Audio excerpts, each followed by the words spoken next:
ওমানের মাসকাটে পাকিস্তান ও ওমান সরকারের মধ্যস্থতায় মার্কিন যুক্তরাষ্ট্র ও ইরানের মধ্যে স্বাক্ষরিত সাম্প্রতিক সমঝোতা স্মারক মধ্যপ্রাচ্যের প্রলয়ঙ্করী যুদ্ধ থামানোর এক বড় আশা জাগিয়েছে।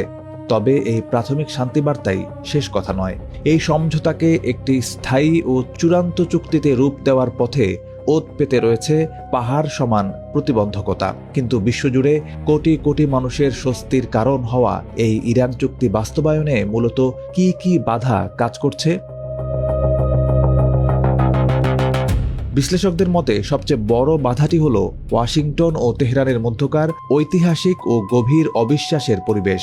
ওমান আলোচনার টেবিল চলাকালেই ইরান অন্তত দুবার মার্কিন সামরিক হামলার শিকার হয়েছে, যা তেহরানের নীতি নির্ধারকদের মনে তীব্র ক্ষোভের জন্ম দিয়েছে। তাছাড়া ইরানের রাজনৈতিক সিদ্ধান্ত গ্রহণের জটিল ও অস্বচ্ছ ব্যবস্থা এই চুক্তিকে আরও বেশি ভঙ্গুর করে তুলছে প্রতিনিয়ত। যুদ্ধের শুরুতেই বিমান ও ড্রোন হামলায় ইরানের বেশ কয়েকজন শীর্ষ নেতার আকস্মিক মৃত্যু দেশটির শাসনযন্ত্রকে এমনিতেই বিপর্যয়ের মুখে ঠেলে দিয়েছে। এই অস্থিতিশীল রাজনৈতিক পরিস্থিতির কারণে তেহরানের নতুন অন্তর্বর্তীকালীন নেতৃত্ব মার্কিন প্রশাসনের কোনো আশ্বাসকেই পুরোপুরি ভরসা করতে পারছে না মোটেও।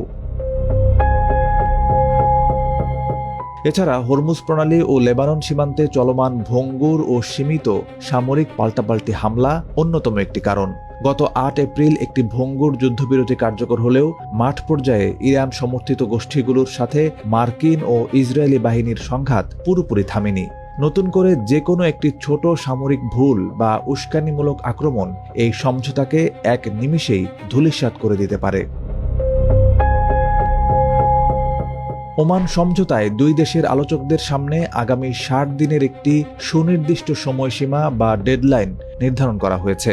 এই স্বল্প সময়ের মধ্যে নিষেধাজ্ঞা প্রত্যাহার এবং ইউরেনিয়াম সমৃদ্ধকরণ সীমিতকরণের মতো চরম বিতর্কিত ও কারিগরি শর্তগুলোর উপর একটি নিখুঁত একমত তৈরি করা পেন্টাগনের পক্ষেও এক বিরাট মনস্তাত্ত্বিক পরীক্ষা। কাগজে কলমে ওমান চুক্তি আলোর মুখ দেখলেও এর বাস্তব রূপায়ণ এখনও এক অন্তহীন গোলক ধাঁধায় বন্দী। একদিকে মার্কিন প্রেসিডেন্ট ডোনাল্ড ট্রাম্পের উপর দেশের ভেতরের ইসরায়েলপন্থী লবিস্টদের প্রচণ্ড চাপ, অন্যদিকে তেহরানের নতুন নেতৃত্বের সার্বভৌমত্ব হারানোর অদৃশ্য ভয়। সব মিলিয়ে শান্তির এই নতুন সমীকরণ অত্যন্ত নড়বড়ে।